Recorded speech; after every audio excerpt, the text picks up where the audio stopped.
Hello, everyone. This is Fabian and Maren talking about the SaaS platform's direction. And we have an MR open that I'll share. We're right now in the process of talking about what the main differences are between enablement and SaaS platforms. Fair summary, I say. Thanks for the intro there. Yeah, sure. Okay, so we were talking about enablement being mainly focused on self-managed and SaaS platform being mainly focused on GitLab managed SaaS. And we are thinking about the differentiation between the two with SaaS platforms. Some of the differences are scale, turnaround time, and user perception. I just ask you what you mean by turnaround time. So turnaround time is not only how fast can we release something, it's also how fast we can fix and roll out.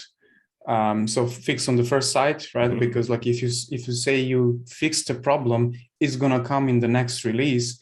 It's a completely different perspective than we fixed this, we're rolling it out. So on .com specifically, when you fix something in the next 6 to 12 hours, that thing is going to land in production. So you manage expectations on that timeline. And with dedicated, I don't know what's going to happen, but I have a suspicion that when a customer that we manage runs into a blocking bug, not only that we'll have to fix it really quickly like we are doing for .com, but we will also need to roll that into a patch release so that we can release it for the dedicated customer, which will, by just the nature of this work, land also for self-managed, whether they asked for it or not. But because we are the ones responsible, held responsible for, how quickly this gets turned around, I think this is where the turnaround time changes significantly for us at SaaS platform. If I understand correctly, and you'll correct me here, while enablement also has an urgency to fix issues given the nature of enablement, meaning if something is broken on your side, in many cases, GitLab just can't work. So there is urgency, right? There is urgency there as well. However, there is also a different set of controls that you have. You don't have control over the cycle of your customers. You don't have controls over when they're going to roll something out, how they're going to roll back, and so on. So the timeline, in my mind, for enablement is different whether we want to accept it or not. Okay, so I think that is true to a certain extent, but I think you touched on something that I think is maybe relevant. You said, if something in enablement breaks, GitLab breaks on some level. Yeah. Right. So, and like if distribution messes up a package, everybody is going to break. Correct. Right? So SaaS and self-managed. So does that imply that enablement? Depends, but let's say yes. Yeah, like GitLabcom is going to break first, right? Because sure. But it's going to have an impact both on SaaS and self-managed. Yeah. But it is not.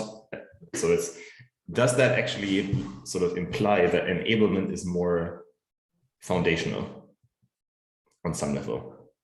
It's deeper down in the stack because it contains things like packaging, via distribution, database, right? So it's like general performance, general performance, right? So it's sort of a level below, right?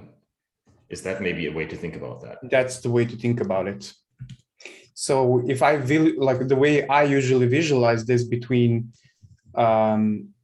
platforms, reliability, development teams is that you have, wish I could draw something, but I can draw something. Let me show you this. This is super awesome trick.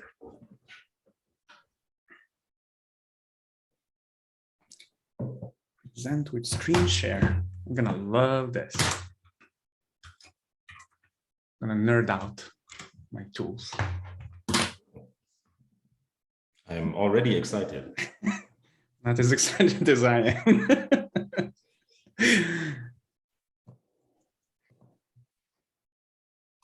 All right. So new page. And then screen share. Still holding my excitement here. All right. So screen share with Zoom now. So do you see this? Yes, I do. Awesome. How awesome is that? This, right? It is very exciting. Is that your tablet? This is my Remarkable. Oh, well, So, you are remarkable. So this is very fitting. So, okay, so let's talk like this. I'll start with platforms because that's the center of my world. Mm-hmm. Specifically SaaS platforms now? Well, my section is called platforms, so okay. I call it platforms as in general, right? So this is platforms, right? Mm-hmm. There are dependencies on us and we depend on others, right? Mm-hmm. So in my mind, you have enablement here. Mm-hmm.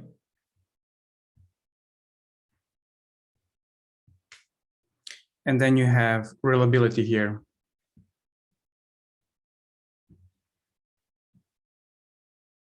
So there is a dependency between the two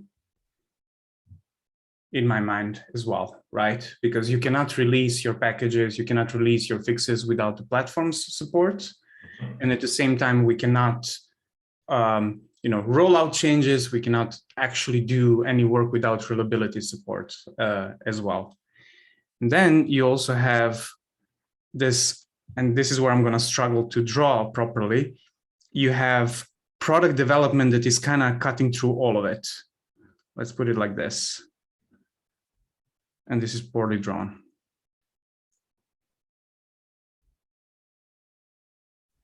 Probably there is a better way of driving this, but this is like product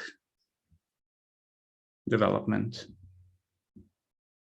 So basically, they all depend on us, we depend on them. And most importantly, like you can do product development without enablement reliability, but also without platform. So there is like this almost like a circle of dependency between all of them.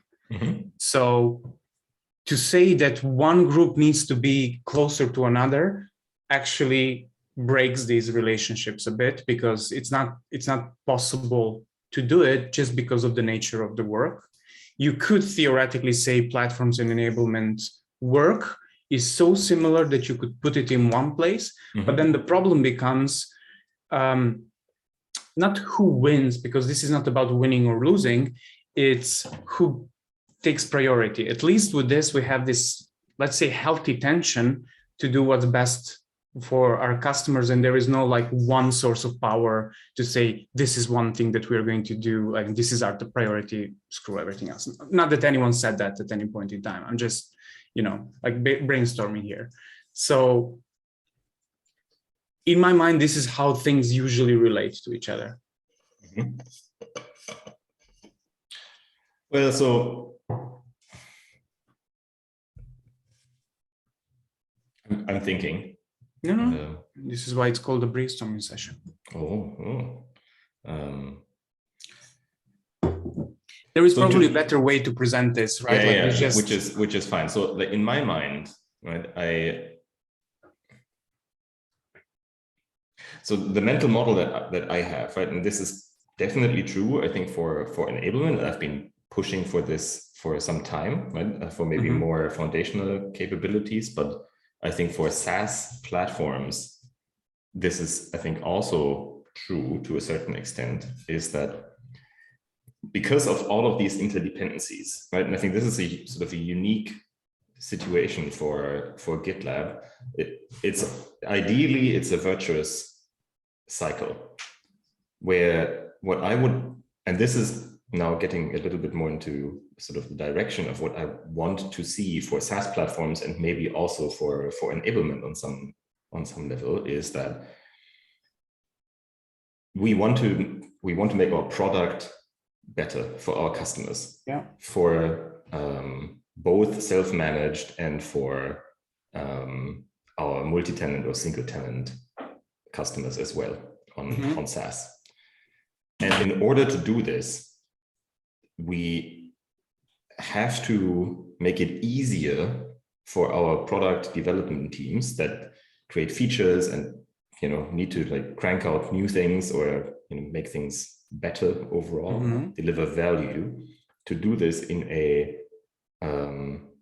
iterative, fast way, right? And we, like you say, we have metrics for this. Like, how long does it take, to roll out this change, right? How easy is it to roll these things back? We have DORA metrics, and I see both reliability or like parts of the SaaS platforms teams and enablement essentially in the business of creating tools, structures, services, so that that becomes very simple. And ideally, we do this within GitLab itself, because our product as the single DevOps platform should allow us to do it. Sometimes that's not the case, right? But then we should actually talk to the development people and say like, hey, if we want to roll out, like if we want to use GitLab to manage GitLabcom, our multi-tenant offering, which is huge, we can't do this right now with GitLab because our monitoring solutions are not up to our standard. Here are the missing things. And then ideally that gets incorporated, right? Which then makes it easier for everyone and makes the product also better. And so, but I think what I would like to see, and again, I think this is probably both true for enablement and for SaaS platforms, is that rather than becoming blockers for certain things, right, and handing over certain things, to us to do, the other teams that need to roll out changes become more empowered to do many of these things by themselves, right? And they're responsible for the entire stuff. Because I think this is a failure mode that we have in some areas where that is not easy for various reasons. I would like to. And this is you're right, and this is where we agree, right? Like I don't disagree with that, and this is like the direction I want to take,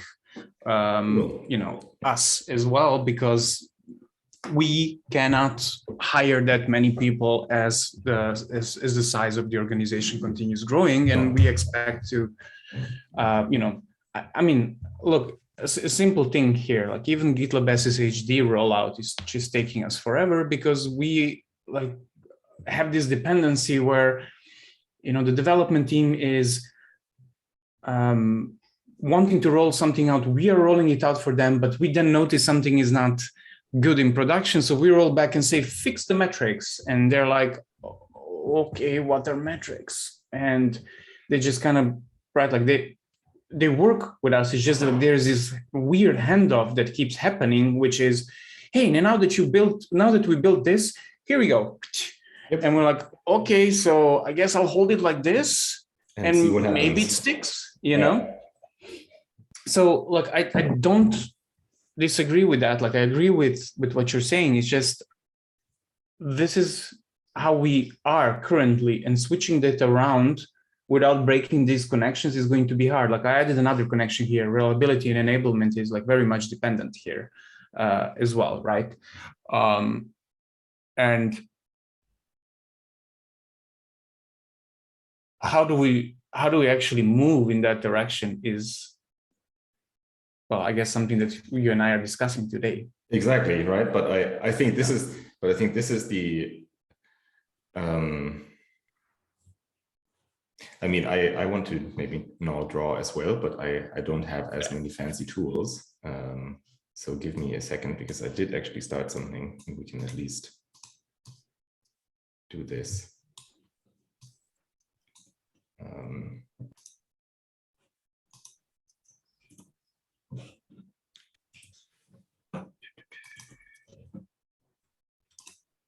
Do you see my screen? Okay, I'm going to use this thing here, right? Because it's easy. Okay, so let's move these things to the side. So if if I look at the sort of relationship, right? If this here is SaaS platforms, right? And then this is, and then this is here the dev ops. But let's say the product dev. Product dev, yeah. Right. Then, I think the question for me is like, okay, so we discussed sort of hierarchically, are they related to each other, right? And I think this is maybe not so true, right? Enablement and SaaS platforms are not really at the same level, right? So we're saying maybe enablement is a little bit more foundational than SaaS platforms, right? Yeah. And so,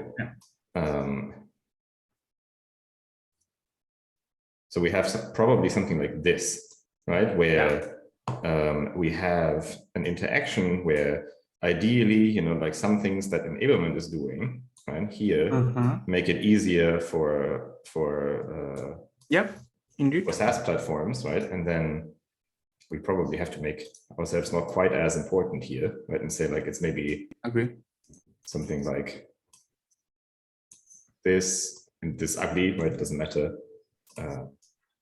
Something like this, right? And then you also have something similar here, right? Where some things that enablement is doing also directly benefit our, right? Something like this. Product actives, Right. And the difference here is that I think, this is maybe the self-managed, right? And also sort of, let's say something like batched background migrations comes to mind, right? This is something that enablement does for product development, but this is also something that is potentially relevant for us, right? Or other things. But this is how I see this. But the mode of operation here is, I think this should be services, tools that are being built, right? And then here, right, we also have something like that, services, tools, whereas these people here generate direct value, right? Right. And this is how I kind of see the overall structure, right? I think then something that I'm very keen on is saying like this should be relatively thin, right? This is also a failure mode where you like have like something like this, right? This is bad for the business, right? You want this relatively thin, right? And ideally this here really thick. Right. This is how this should look like on some level. I mean, so, this is just like, this is exactly what I'm also thinking. We just, with a bit of a different drawing. And I also included here reliability, because for me, reliability is on the same level as enablement, because it's there to support both the enablement, but then also platforms. And we currently have the broken relationship where they're also expected to support product dev, which I'm arguing they shouldn't need to. You know what I mean? Like, as in, like if someone needs to go directly to reliability to actually get them to do something for them, it feels like a failure mode to me. Like things should be going through services and tools rather than individual team in reliability, which is ensuring that we operate. Yes, and I mean right now, if I understand it correctly, like what we have in here, right, is we have, because this is maybe also a restructuring question. It's like we have database, memory, search, geo, distribution. See, this is my Friday moment. Sharding, right? And I'm missing something. I don't know. I think so. This is it. That's what I can think of. Yeah. Let me look. It's like memory, database. That's it, right? And then SaaS platforms right now is reliability. No, platforms is delivery, scalability, and dedicated. Scalability, dedicated, right? Yeah, correct. So, okay. And I think the question here is like, are these actually all positioned correctly? That's a good question. Right, that's a good question. So I think if you look at this model here, you know, like yeah, you're right. Like it seems like, you know, delivery and distribution should be closer to each other, and scalability, yes. Memory, database, yes, and sharding should be closer to each other, right? Yes, I agree. So if we had to like maybe think about it, it's like it's maybe scalability, memory, database, sharding, correct, right? And then here we have geo distribution, delivery, and search, right? And then the question also becomes, is like, okay, reliability, right? Is this something that should maybe be even in here as well? I don't know. Right? No, I don't think so. Reliability is on a completely different level. So I don't think it should be even, because reliability needs to be underneath it all. You know? So it's even further down the further stack. Down, yeah. So it's literally the core of everything, pretty much. Yeah.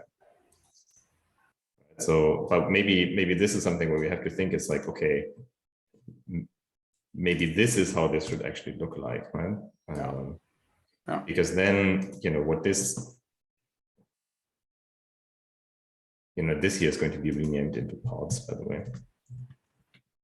Yeah. But because that's actually only like, or super relevant for SaaS, multi-tenant and single tenant eventually, right? Because they may converge in the far future, who knows? You're forgetting there another thing, which is dedicated. Dedicated is now pretty much like on its own level, right? Because it kind of encompasses every single thing you're saying here, because it's so dedicated is actually more, yeah. Yes. Right.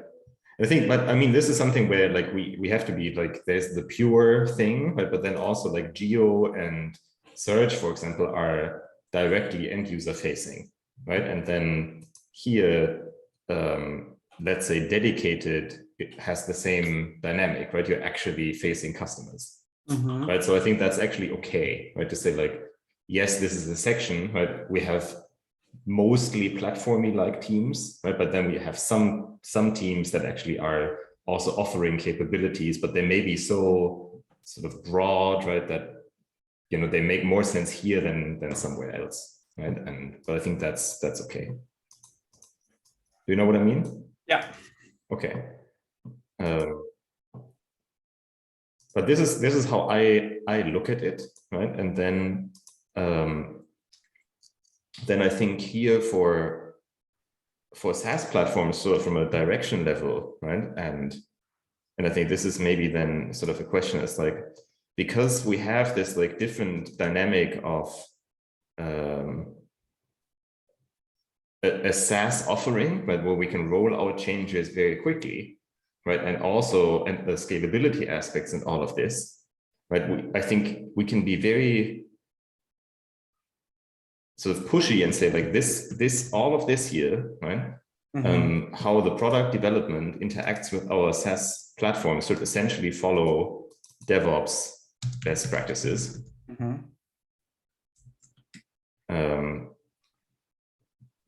Because it's actually maybe the simpler thing than for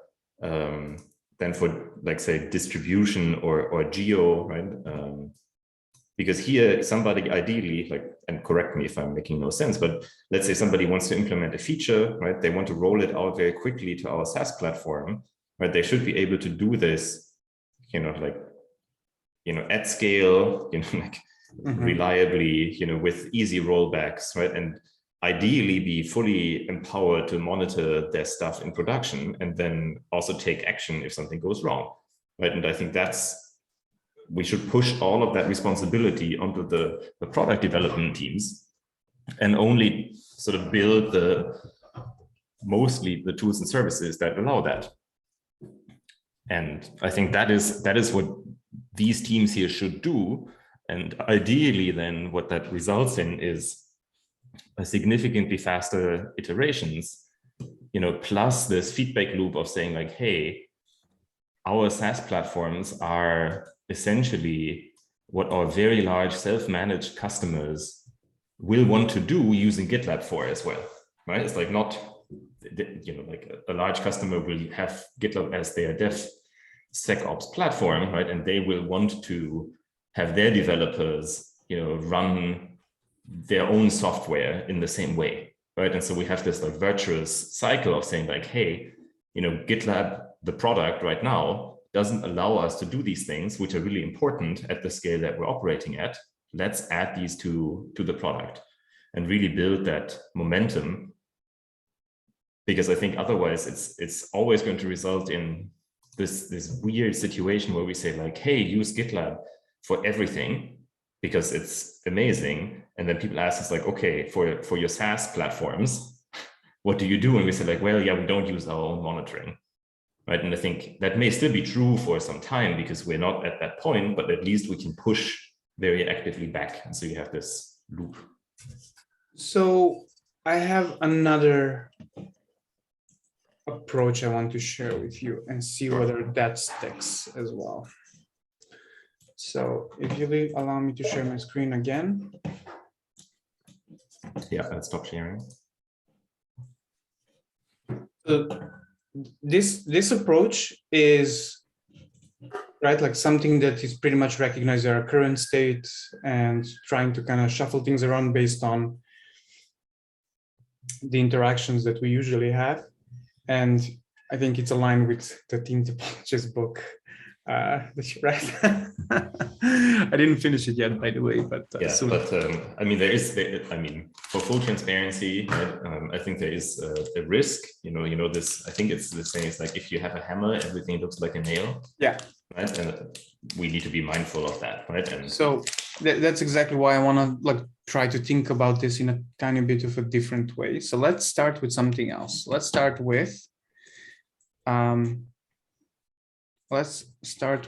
thinking about what is necessary for GitLab.com. Mm-hmm.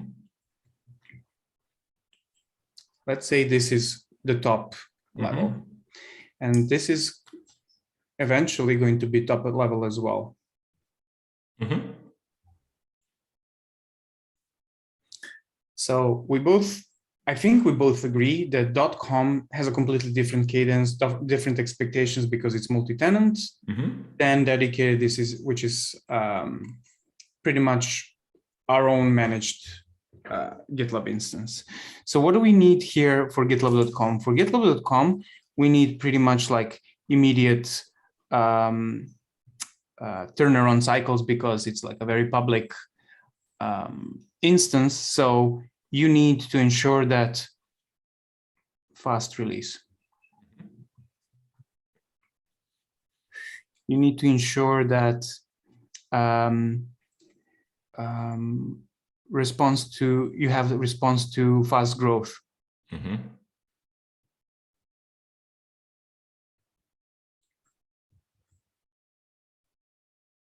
This is where my ugly handwriting kicks into play. That's okay.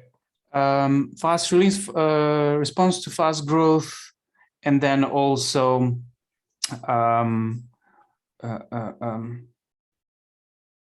we need to be able to mitigate very fast, right? Yeah, so mitigation. Rollbacks or forwards or whatever. Yeah, fast response, mitigation. And then we also have different technologies, right? Because at certain scale, you might need different types of services, right? Like right now, for example, we run 5, 6, 7, I cannot even count anymore, Redis clusters to support. Maybe we need something else, right? So we need scalable technology. Tech. This is all that it's necessary to run .com. For dedicated or self-managed, right? Self-managed has a bit of a different cycle, so I'll kind of leave that out for now. Yeah. But dedicated, you do need quick turnaround time. So dedicated is going to stay behind because those customers are not tolerant on bleeding edge failures, right? No, and they also have compliance constraints, right? They need more stability. Correct. And so you need fewer changes, essentially. Stability, fewer changes. Diffs, let's say diffs. But you still need to respond quickly to quick mitigation as well, right? Quick mitigation is like if something's wrong, we need to fix it quickly. There is no fast growth here, right? Like it is, right? Like even if a customer decides to add 5,000 users, right? It is predictable because they know exactly how many people are going to be added. Yeah. And then also, even if they acquire a company that they need to integrate quicker, you still, it's finite amount, right? Like, you know, the type of workloads they have, you can plan a bit and you can make sure that you it's more predictable, right? It's like we still need to accommodate the growth, but it won't be, oh, all of a sudden tomorrow you have 5,000 more users. Correct. And then this is like scalable tech is not very much necessary. It's like stable tech that it's necessary more than anything. Like, I don't know how to place that, but it's more like once you actually set up, with them, because of the slower growth, you can actually plan a bit ahead as well. But we shouldn't underestimate, at least in my mind, that let's say you have a customer that starts with 5,000 users, right? And then they become really successful because it's, let's say, a public sector company. A year later, they say, great, this is a really big success story. We now need to add 10,000 users. Right, but you add 10,000 users over a period of planning. Yes, but you still need the ability to grow and say like, yeah, of course, right? You're not stuck at this. We can plan and add it, but we still need a path, right?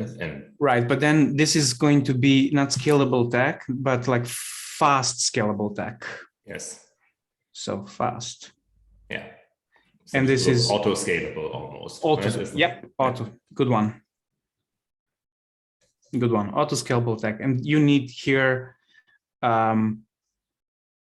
Scalable headroom, right? Like scalable, pretty much. Yeah.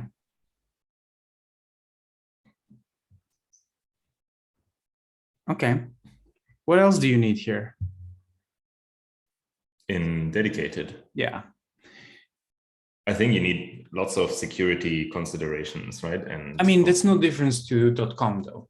That's true. I mean, it works maybe a little bit different because it's so shut off, but that's actually, I think, like especially after all the discussions we had with the customer, it's actually not that different because they're following similar compliance. If nothing else, they have like stricter compliance requirements. So, I mean, I'm going to add here as well another item, which is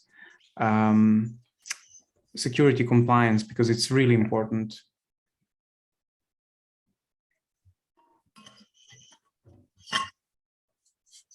And then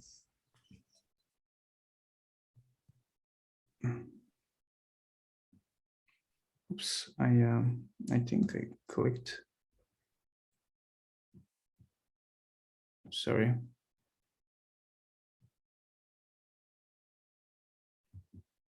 Something is up. Okay, I think my fancy tool stopped for a sec.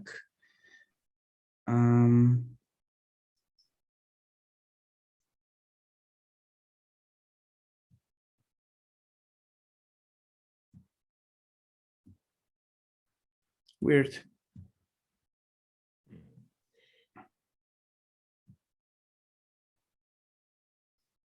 Okay, so actually,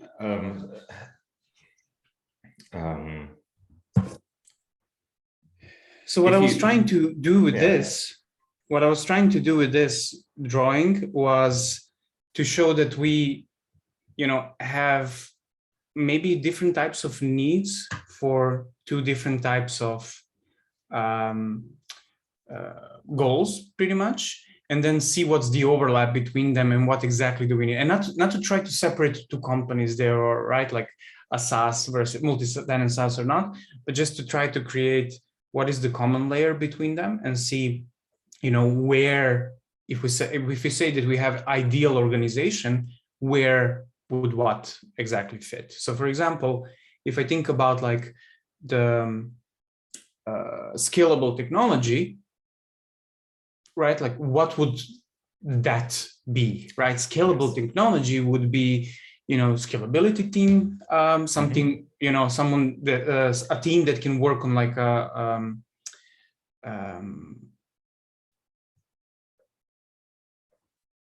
different. It's not different tech. How do I put this? Like, well, I think I see what you're saying, but I think it's also important, at least for me, to say, okay, what you draw out here is we have essentially 3 different deployment targets, right? We have dedicated, self-managed, and GitLabcom, right? And they have slightly different properties with regards to what the code needs to accomplish, right? And I think from an infrastructure perspective, right? And I think this needs to be, I think I'm onto something here. I think there are 2 components here, right? It's like we have sort of for these targets, right? The requirements and the needs for, the infrastructure are actually a little bit different, right? And so if you roll out a feature to self-manage and it works for 500 users, great, right? But then if you roll it out on GitLabcom and it blows up everything, right? You have a problem, right? But ultimately, all of our features should be available to all of the deployment targets, right? I think that's important to remember as well, right? We don't want to segment our product with different capabilities so that GitLabcom looks fundamentally different to dedicated and then self-managed, right? That is something that we want to avoid. But that means, right, I think for developers, right, who are trying to create features, they will have different targets, right, that behave differently. And if they then, have 3 times the effort developing their features, because it's essentially always something different for all of these platforms, right, then that slows people down, right? And that creates issues in some areas more than in others. Right. And I think maybe this is, So exactly. So if we are talking about, like, for example, how you ship software, the difference doesn't exist in the cycle itself, right? Like you still want to ship software quickly, just different scopes of software. So for example, for .com, you'll ship a lot really quickly, hours, because you need a fast turnaround time. But you'll need a fast turnaround time as well for dedicated, because once that fix is in, you do not want to wait for, I don't know, the next patch release to come in or something like that. You want that thing to be shipped as fast. It's just using a different vessel. Yes. And I think that this is maybe the direction that I think is important. It's like for our developer community, they should have all of the tools available to build their features and not have to worry about where and how it lands. Right? And I think as soon as they have to, and it's significantly harder to, let's say, get something into the GitLab.com compared to self-managed or the other way around, that's a failure mode. And I think that's something where essentially our developers should be confident, that they can like ship their code and control it at any scale for all of our deployment targets, right? And I think this is I think really important, and I think that is something where that requires potentially building slightly different tools, right? Because the target is different, right? But it should still be, the complexity of this should be manageable for developers. I think this is something that I would like to accomplish, because if it isn't, it means that we are unable to actually ship these changes to our customers to those targets. Yeah. And that costs us business. Yeah. And that also then means, and I think this is sort of the consequences, like if, for example,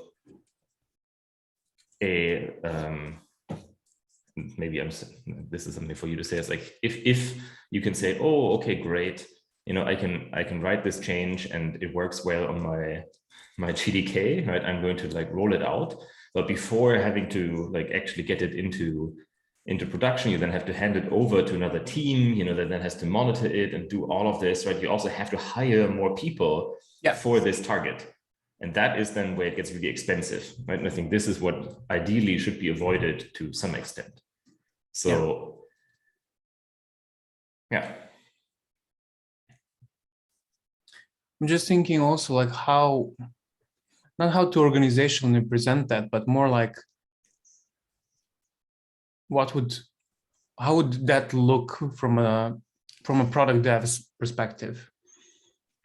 It's not even like whether it's a developer or a product manager in this case, doesn't really matter, right? Like they want to be able to, ship a feature that, changes the layout of merge request widget.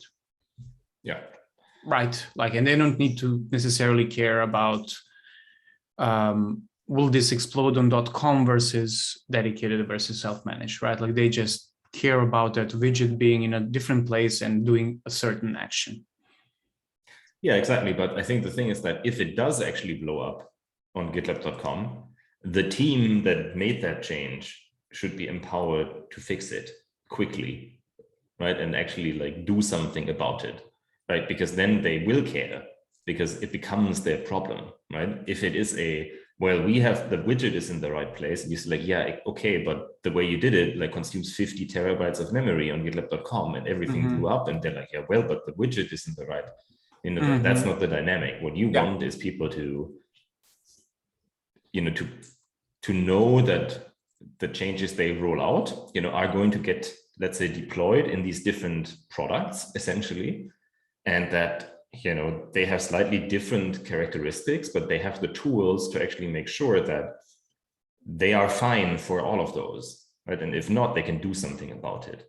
And I think this means that we have to, we have to like figure out what the pain points actually are, right? It's like, and measure that and figure out, it's like, okay, how long do some of these things take, right? What is blocking people from doing it, right? It's like, I don't know, right? That's something to figure out. There are a couple of things that we can think about there, right? Like the common complaint we hear is, even with the fast turnaround cycle of .com, is this takes too much time to get to .com, right? Like pretty much like I want an instant result, right? Like I want to have this merged, and then while I'm in the mode of operation of working within that feature, I want to see it running in production. Now, that's not realistic. Like, to be clear, right? I think 6 to 8 hour turnaround time is more or less okay for a certain scale, right? Like, what I think was the main pushing back point on us, from us, is, right, you want this really quickly. However, we don't really know what your thing does, because you did not give us any sort of interface to plug into. You didn't tell us how many requests this can serve. You didn't tell us, what kind of resources this will consume. You didn't tell us anything about how this is going to work. And then we need to tell you what this can actually do.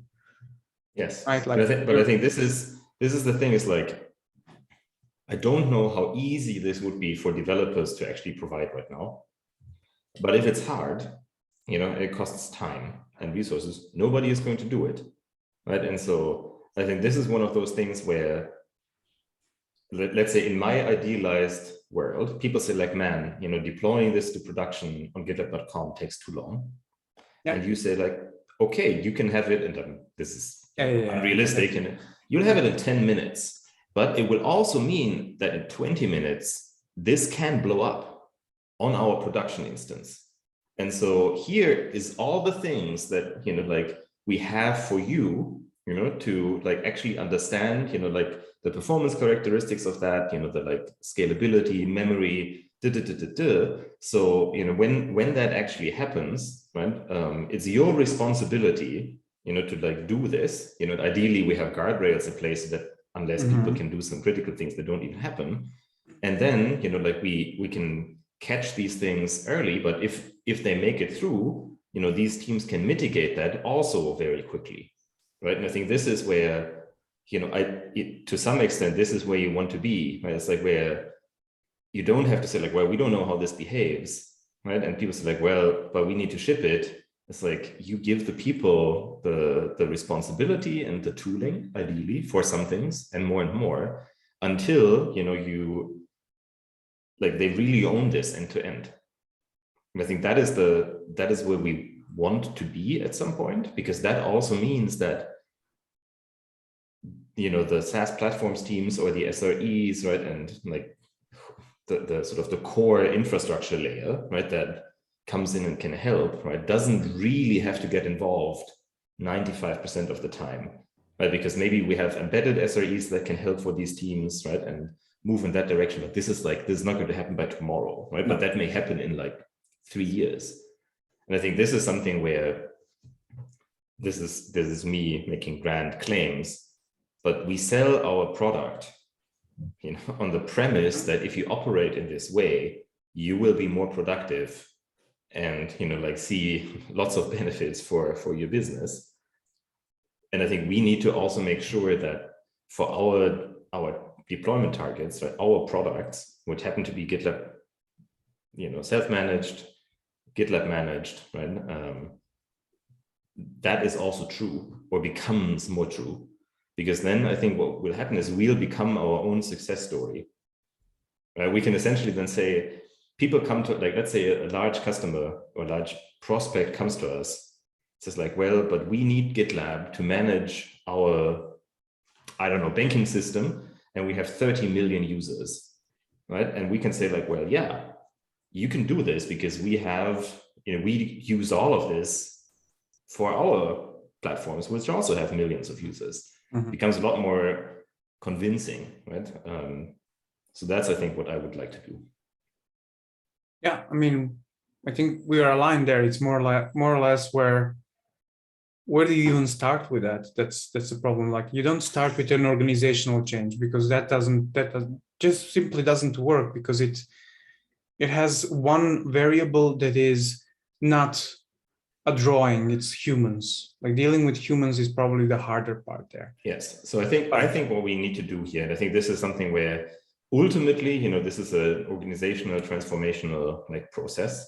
Yeah. But I think what we can do, and I think this is maybe sort of the minimal change here, is we have certain teams, right, that already work in this area, right? And I think we're doing the right things already with, for example, hiring like PMs and growing these teams for scalability, for example. Yeah. And then actually say, okay, let's talk to our internal users, figure out what the main pain points are, what they're really struggling with. And then we are going to make very small, like, or we take a specific section and say, and I mean, Rachel, from my perspective, which is a little bit from the outside, has kind of done a lot of these things with error budgets. Yeah. They're like, okay, like, this is a real pain. Let's give them tools, and then make sort of these incremental changes for, behavior, and go through that, and then do more research and identify the like top 5, like blockers that our dev teams have at the moment, and then identify what the most important things are we need to work on. I think this is, I think, just so you know, like, how this looks from my side and how the scalability and delivery team changes have been ongoing or the direction that I'm taking, that aligns pretty much with what you're saying. At least in my head, it's aligning to that. Because if I think about scalability team split that just happened, projections team, scalability projections team is there to actually work on ensuring that we process all the data we collect. Not saying that they are data processors. They're not like, that's not about that, right? Like they're there to make sure that we use these predictive methods that we created that give us like an idea of how a certain service is moving, in which direction, and so on, based on the data we collected. Yes. Then also, use that data we've collected, like the historical data that we have, to share with the rest of the groups how their work impacts this timeline, right? Like, so you have the future timeline. So input here says, you're spending your budget, and that is actually like tilting this other curve towards the ceiling. So you need to actually go and do something about your error budget spend, so that we can actually, and projections team is supposed to be doing those things. So from both sides, kind of leveling where, the focus should be, so that we can actually achieve some of these things. So that's projections. On the frameworks team is supposed to be there to work on one level below and say, all right, we know that there is like this balancing act that we're trying to do with the projections, right? Like we know that, for example, if Redis now starts tilting this way and starts heading towards the ceiling, we know that we need to focus on this specific item. So how do we focus on this specific item? We'll take a look at two components, infrastructure and application itself. Which way can we actually go better? If it's application side, does that mean that we need to go and do work ourselves? Nope. It means that we need to understand, like, why is the application interacting with this service this way, and say, going forward, development team, you will be using this specific type of, right? Like you'll be moving this specific type of data into this service in this specific way. Whether that's Redis, whether that's object storage, whether that's Sidekick, that's what scalability team has already been doing on a different scale. Now we have a whole team related to that. So that's only scalability. But like if I take a step back and say, what's delivery right now doing? You have the delivery team that is orchestration team, and then you have a delivery team that is a systems team. The systems team is there to make sure that everything we put on our release systems can actually work, right? Like that's number one, the tooling that is required for us supporting GitLabcom deployments, but also self-managed. That is also making sure that everything that we pack on the systems can actually operate. So for example, we're putting all of this work that GitLab, we're putting all of these workloads on Kubernetes, but we haven't even looked at whether we are efficient with it or not. It's just like we dropped it and moved on. So this team is going to be focused on the underlying items there to say to not only the orchestration team, but also other teams interacting here, hey, if you want, your service to run on Kubernetes, you have this much, this is your box. How many pods you pack in that box depends on your, how you do your work, right? Yeah. And then on the other side, orchestration team there is not only there to make sure that releases go out, but also to kind of hand off some of those tools back to people who actually care about how fast this actually gets delivered. So orchestration team is going to be there to figure out how do we actually partition part of this deployment cycle and give it to Geo team. The one team that doesn't have anything to do with this, I'll put this on that. Sounds good. Yeah. So, right, like if Geo team wants to roll out a change, this is how they do it. Like they don't touch us, they don't come to us. this is what they do to put their change into the queue, and their change either gets automatically rolled out or they need to do an action related based on the input that was given.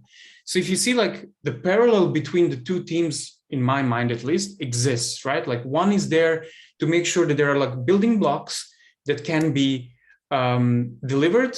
The other team is there to kind of navigate which direction we're going to go, right? Like, okay, so if we need to support this team deploying this type of changes, what kind of changes do we need to make in the core to make sure that this happens? Whether this is frameworks team or systems team, right? Like just the target is different, right? Like that is like what they need to achieve is a bit different, not how they do it, at least.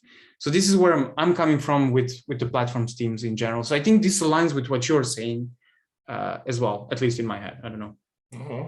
Yeah, I have to read a little bit more about what the teams are actually doing in detail, but that already helped. Yeah, but I think we're broadly aligned. Hi, Rachel, by the way. But I think you're right that, I mean, if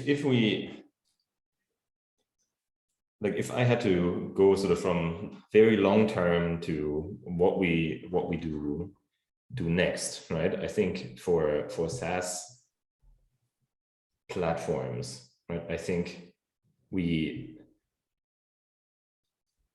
in the like, let's say in 3 years, right? I would hope, or whatever like ambitious long-term timeline, right? I would hope that, you know, we have services, tools, systems in place where for the absolute majority of changes that our product development teams make, you know, they are essentially able to self-service independent of deployment target, right? They can roll out things and they go to GitLabcom and they know how to handle this essentially self-sufficiently. Also, when things go bad, right? The same for self-managed, which then maybe falls a little bit more onto enablement, but also to dedicated.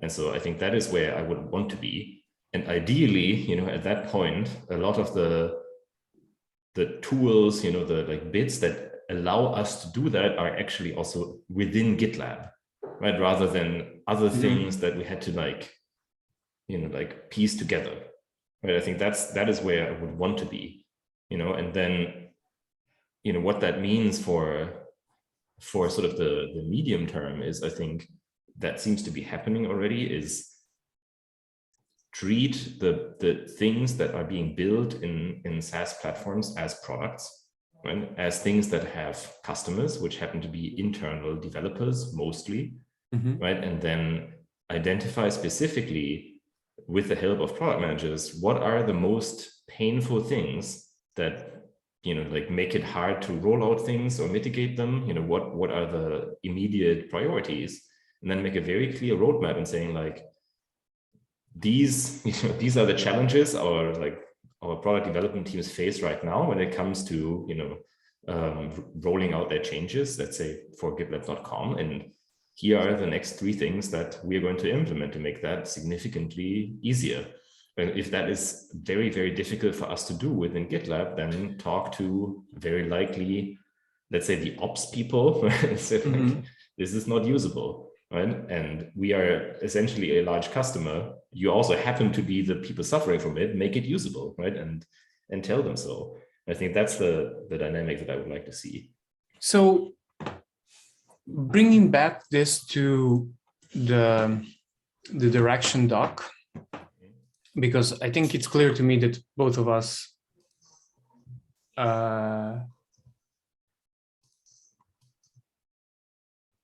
sorry, I got distracted. That's fine. Bringing back this to the direction doc. So how would we move this doc forward? Like, if I think about, like, you've kind of framed this pretty much like from product manager's perspective. It's almost like you're a product manager. I don't know.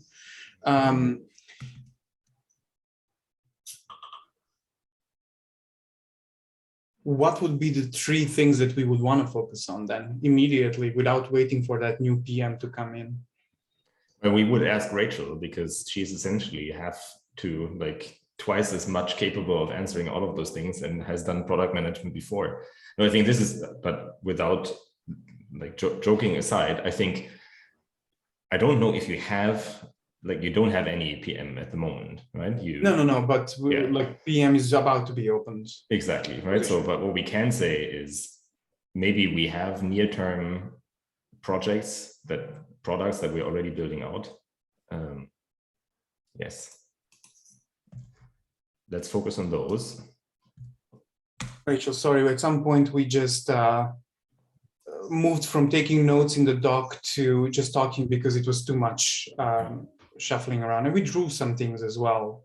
So Yes. No, that's fine. I know I'm just dropping in. It's just interesting to see where part of the conversation is. Yeah. So in my mind, there are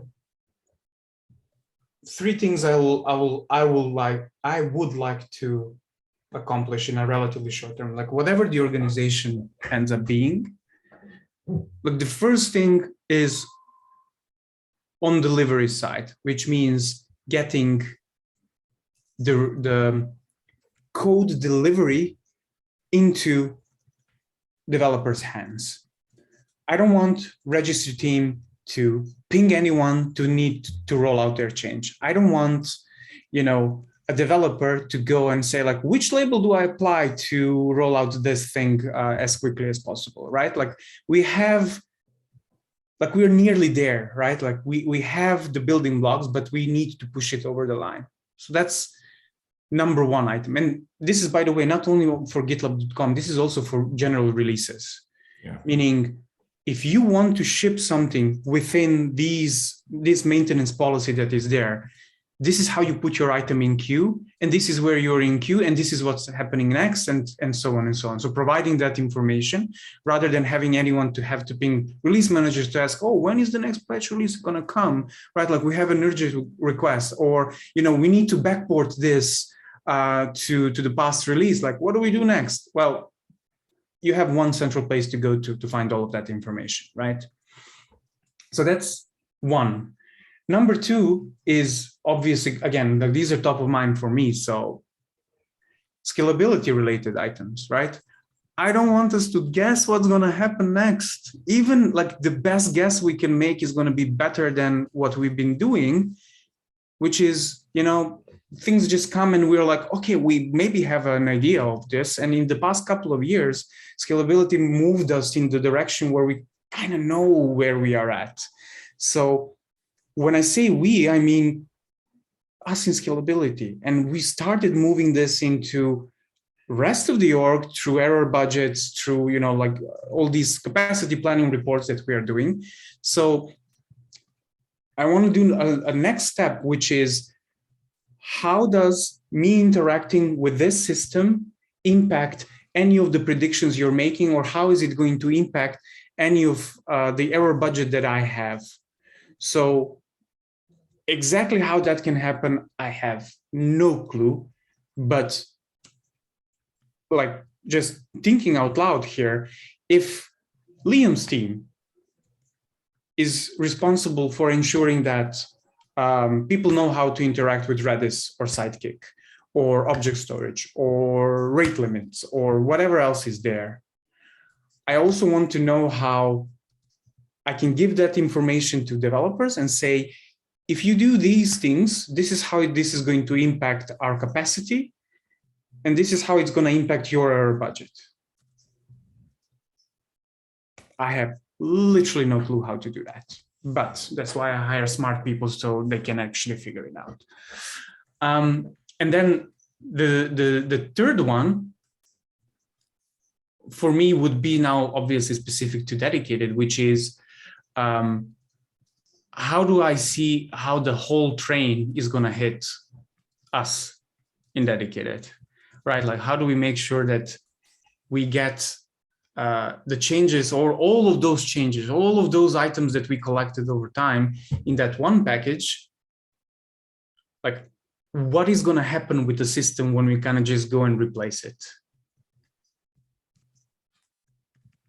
I don't even know what it is. Like, that's a whole new ball of mud that I don't think anyone knows exactly. Okay, so I grouped these for me, and this is again, the product manager and me making more abstract statements of already abstract statements. So for the first or the second thing that he actually said was like sort of improving the visibility, of the performance impact of changes that you're making. Where you're rolling something out, and all of a sudden, our predictions say like, hey, this is a thing that is actually going to put us into jeopardy. It has a negative impact. Don't do it, right? Or, like do it, but know that this is the impact, right? I think this is something that error budgets are trying to do, right? Like essentially like giving that information to people and then ideally, mitigate earlier rather than later, because we have that visibility and that data, and we can say like, this is now going to be a problem, right? I think the second thing is this like at a high level, correct? Yeah. Okay. The second thing is like sort of self-service delivery, right? To take all of the delivery related like pain points, right, that currently land on deliveries plate, and provide frameworks and systems so that when somebody wants to backport something, for example, they don't have to talk to delivery. They have a process on how to do it. And, the expectation is that 95% of the time, that does not require any interaction from the delivery team, other than maybe for final reviews, right? Yeah. And the third one is the safe rollout of updates to dedicated. It's pretty much like on dedicated, it's pretty much combination of these two other things before. Like how does that actually end up in one place? So you want sort of an impact assessment. It's like for right, like you've done these things so what kind of performance this is going to have for your small item, right? Whatever it is, and you've put it in a queue to ship it, right? So you didn't interact with anyone. Pretty much like things landed on .com and now it's in the queue for self-managed release. What will that do once it actually combined, it lands in a customer environment that might be a bit different to what GitLabcom has? So can we generalize this? I mean, for a dedicated, this sort of the most, let's say, critical one, right? But you would also want to know this for self-managed reference architectures as well, right? Yeah, so it's pretty much like standardizing on reference architecture. Yeah. Like changes are, assessed for all target platforms. Self-managed, dedicated. Because I think this is ultimately, it's the same thing. It's like, hey, this is going to roll out in these 3 different deployment targets. Yeah. For GitLab.com, it's a no-go because you're going to consume a gigantic amount of memory, right? For like self-managed, this is a no-go because, actually you're requiring something that is not available, until a specific reference architecture. And for dedicated, it's a no-go because it actually, whatever it is, right? It's a compliance problem. And then people can say like, nope, this is not actually happening. Okay. I would if we broadly talked about this a little bit with pods and sharding, I think there is a little bit of sort of scalable architecture work that I think is interesting. Like if we talk about pods, right? It's like scalable or single SaaS. But I think this is sort of a future thing where ideally, I think the long-term vision here, this is maybe crazy, is that, how we deploy GitLab.com, is still similar, to how we deploy a dedicated system, but horizontally, the scale is very different, right? And I think then that would be ideal, right? Where you can say this is all very similar. That makes it actually easier to, to manage this change because our deployment targets all of a sudden are also similar, right? Yeah.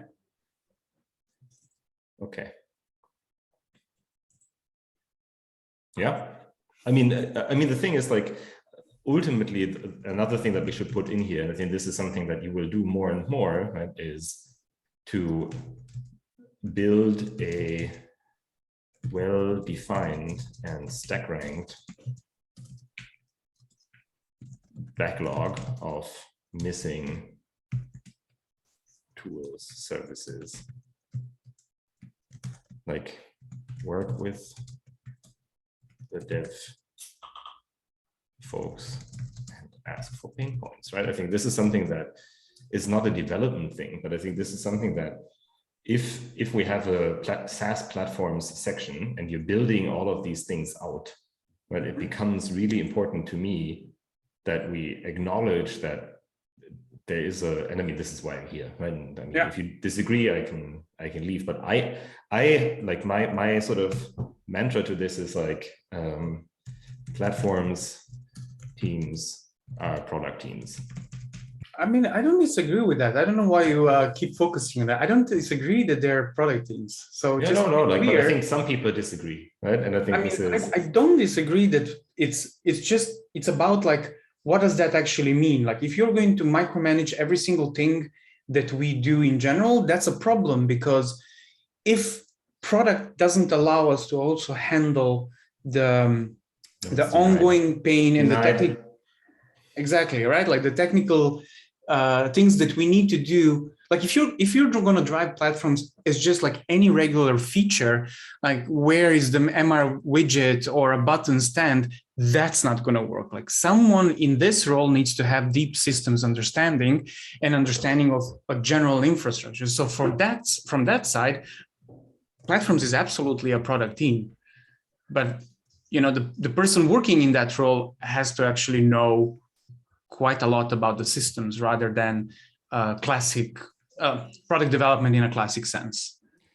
I, by the way, we make the broad-reaching statement that is always true, but you know, that's a different topic. I mean, it's a different topic. The nature of the work is just that it is very highly technical and infrastructure focused at times, right? Because in order to implement some of these solutions, you will have to understand how some of these things work, at least. Exactly. Well, that's one of the big differences between product teams in development and product teams in infrastructure. Like both of the product teams are users of GitLab, the product. It's just that the users on the product teams are more often the users from a project management, issues, runners, from that perspective. But on the platforms teams, we're users of the product from the terms of operability, monitoring, observability, and from more from the infrastructure side of things. Just our view of the product is different from the developer side. Yep. I think we're broadly aligned. I think the difficulty will be writing that down in a succinct way.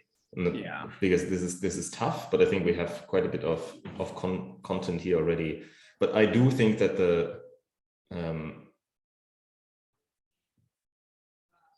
I think the way to present this as a direction for product is really to make it about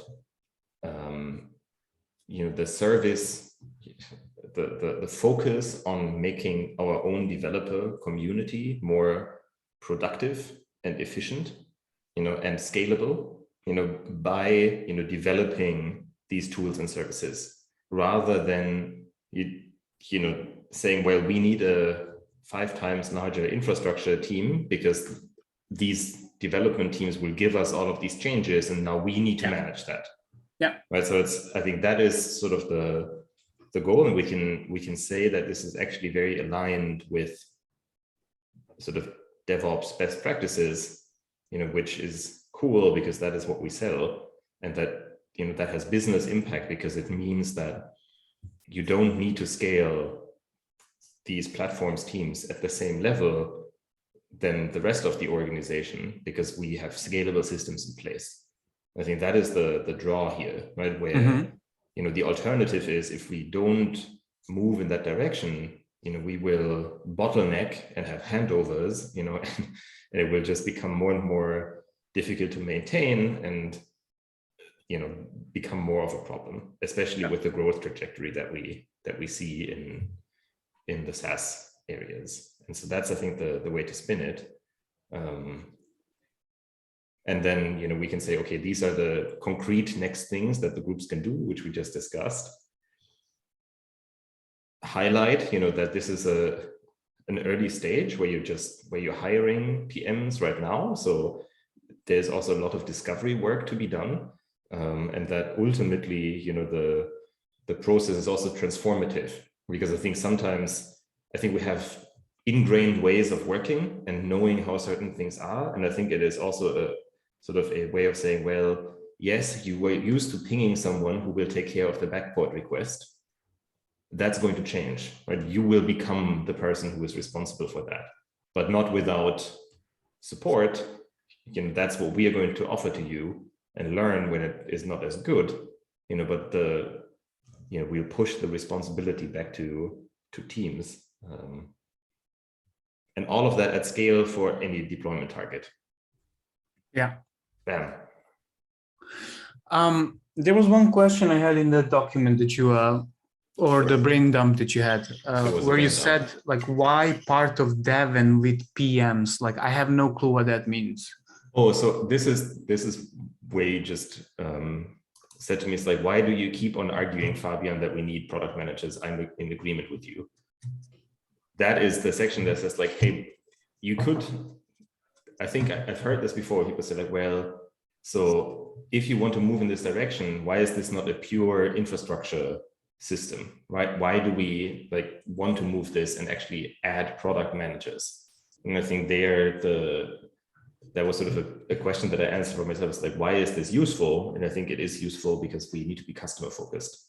Because the failure mode is that if you don't actually talk to the people who are supposed to use the things that you create, right, then, you know, it's going to go the way of the IT department, where it's like, you want to backport something, fill out this 20-page form and wait 3 months, right? That's not what we want to do.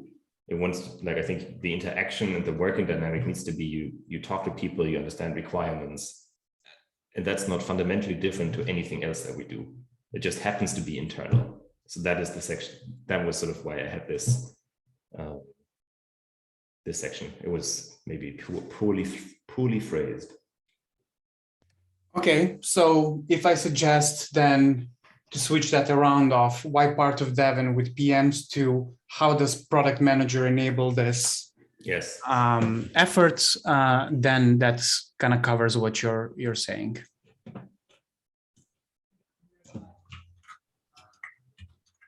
Product management. How does product management enable these efforts? Enable, yeah, support this direction. Yeah, and I think another couple of things that we need to highlight in this is, and I tried to put this in as like what we're not doing.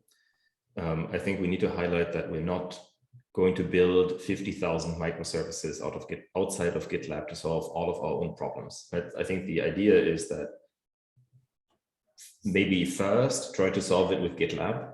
If you can't solve it with GitLab as a product, right, build a system that works for us, and then actively push for integration into GitLab, the product, as a platform. It's not like you have a platform that then creates many things that exist outside of GitLab and that then become really difficult to manage in their own right. That's not the intent, right? I think that is something that that will become, that's a potential question I foresee, right? And that's maybe difficult, right? Because sometimes that's going to be the way, right? You have a metrics exporter, that's its own thing. That's fine, right? Potentially, but I just want to be sort of proactive in saying, like, some of the things that we're not really trying to do here. It's like, this is not an effort of like, oh, make microservices, make a gigantic platform area with 50 people, right? Sort of, we're trying to do the opposite of that. Does it also make sense to add that we are also not looking to resolve, actually, I don't know how to formulate this, so let me describe the problem first. One of the challenges we had originally with .com specifically and product manager on infrastructure level was because of this, handover that is being done, right? Like we created this feature and now enable it in production, right? Like these requests keep coming in, and there is a line where you cannot create a platform for that, right? Like you need to actually turn a button one way or another, and developer is not going to have access to do that because it's like an admin level, or it's right, like it requires some tokens or requires something else. What do we do then? Like what happens then, right? Like enable a certain feature, like not GitLab SSHD, which is a service, but like you have an integration to enable with an external service. I think. What then? I actually think this is maybe something to say like, well, there's always going to be sort of a few groups also in infrastructure, for example, that hold the keys to the kingdom, right? Like maybe there is some parts of the system that are so sensitive, right, that we can't allow people to make these changes by themselves. But that should be the minority, not the majority. Right? It's like, I don't know, customer data comes to mind, right? It's like you can't allow people for testing purposes to make snapshots of the database and install them on their private laptops at home. Right? Okay, that's not the way. We need a better system for this, or I don't know, like, but I think we can say that there will always be certain operations that are sensitive enough, that they require handoff, but we should always evaluate if that is really a need, right? Or the lack or absence of better tooling to replace that. Can we, how do we formulate that as how we're not, right, like what we are not trying to solve in this document? I don't know, I'll think about it. So what we are not doing basically, right? Like we're not creating,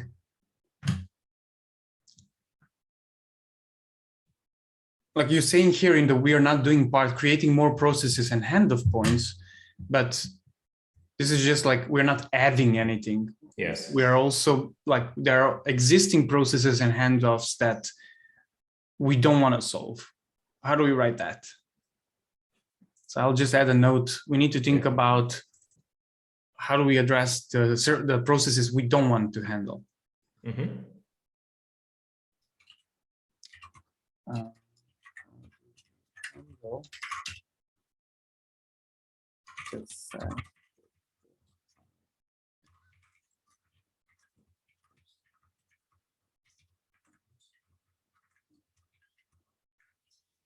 Examples of this.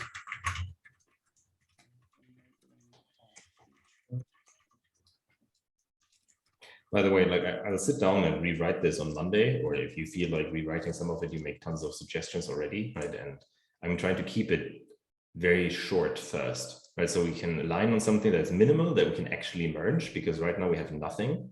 Yeah. And if we can say like, okay, this is generally fine, but we lack details in all of these sections, we can do that later. Right? I think it will be helpful to have something actually merged that is on a high level agreed on by everyone. Yeah, I agree with you there. I also need to kind of think a bit about like how I would rewrite this from my perspective based on what we discussed today. Yes. And maybe we can have like the two, a combination of the two, because like I see where you're going with this. At the same time, it's as we started, right? Like it was kind of distant from my understanding of the world. So I think now that we're a bit closer, maybe we can. I mean, you can always start a Google Doc as well, if that's easier. And I can, because the editing experience is lighter in that, right? And we can edit away. Depends, like because this is such a big thing. Like it almost feels like I'm fine with just using your MR and adding a new file with a different name and like collaborating on those two things in parallel and then trying to merge it into one doc, mostly because like this is going to get lost in a Google Doc, and this is contentious enough to not lose that history. Sure. I mean, I'm easy. I brain dumped first as a starting point. This is by no means final. No. Cool. Cool. Man, who would have thought, like we spent 2 hours on this and like we didn't even scratch the surface. Well, I mean, it's a good starting point, right?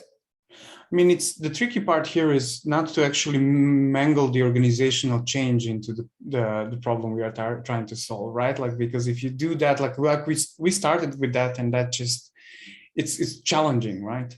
Yeah, I mean, we shouldn't overtax ourselves, but I think it is also true that sometimes in order to, and I mean, this is the entire like purpose of this team topology book.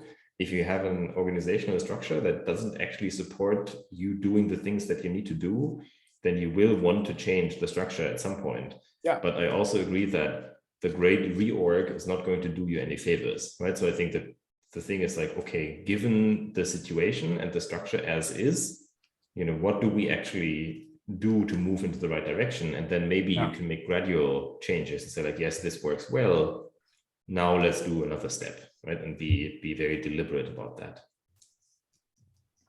Yeah, cool. But before we actually finish, I mean, Amy and Rachel, you both joined a little bit and heard mostly Mara and me talk, but I'd really like to hear your sort of elevator pitch in a few minutes, what you think of when you think of SaaS platforms.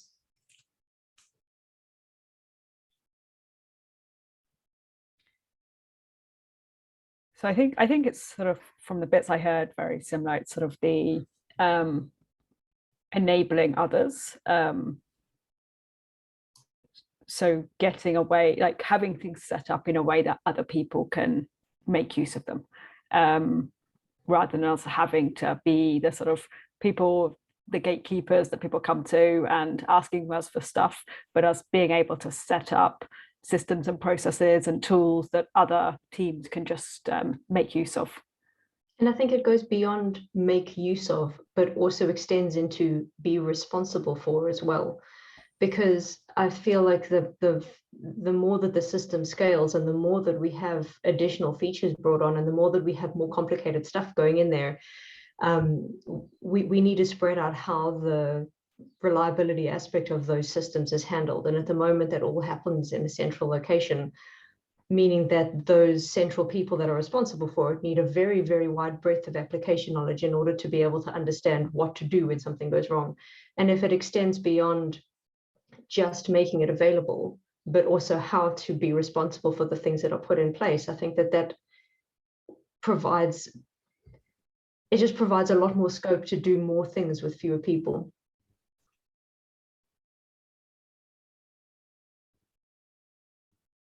I heard a good description recently of engineer, sort of enablement type things, of setting things up so it's not that people are forced to do what you tell them, but that they choose to, because the tools or systems you've put in place are easier for them to use than building it themselves or hacking away themselves. So it feels like a nice goal to have people actually choose to, want to deploy in our systems, or want to actually use the incident management process or whatever we already have. I mean, I really like that notion, and I've heard that a couple of times. I worked with a few folks that worked at Google, and one of the sentiments that they said is like, in my life, it's never been easier to interact with code and run it, and they were delighted, or they enjoyed doing it because they felt that this is something that is exciting for them. Right? I think this is the ultimate goal, is sort of develop a delight, right? Where people feel not only responsible for something and dread it because they are afraid that they can't actually do something when things go wrong, but they feel responsible for something and empowered to fix it and deal with it when things go wrong. And I think at that point, it becomes really, it can almost be fun because you have the end-to-end ownership for it.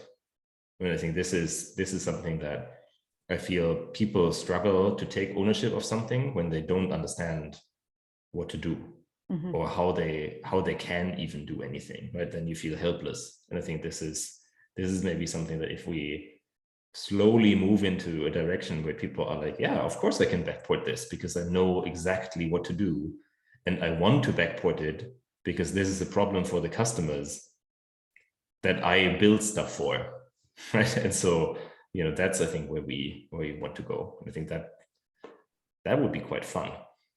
So maybe I'll write that, like make ownership of your code delightful all the way. Yeah, I agree. I don't think people even see like half of the things. Like we certainly have incidents that go on, and maybe the team who committed the code, or that sometimes they don't even know there was an incident. They don't always get pinged if, say, quality pick it up. So I don't think they even necessarily know that something happened. Yeah, cool. Yeah, I think this is exciting. I also think this was a good conversation, Lauren, and of course, Rachel and Amy. Thanks for joining as well. Yeah, thank you for sharing the link. It's been interesting to sit and listen to the conversation, even if I haven't spoken up a lot. It's just interesting to hear the thoughts that are in progress and how you're viewing things. So thank you. Vivian, would you mind uploading this recording and just like linking it in our doc somewhere so that we can have it? I'll upload it onto unfiltered. I actually think this should be public. There's nothing in here. There's nothing here secret. No. So we can upload it, add it to the doc, and then move from there. Awesome. Thanks for the chat, everyone. Just to set an ambitious target, I'd like to have a draft of all of this by next Wednesday for my own sanity. It doesn't need to get merged at that point, but something where we're like, okay, this is more than a brain dump. Yeah, sounds good. Cool. Well, have a lovely rest of your day and a good weekend. Have a good weekend. Bye. Bye.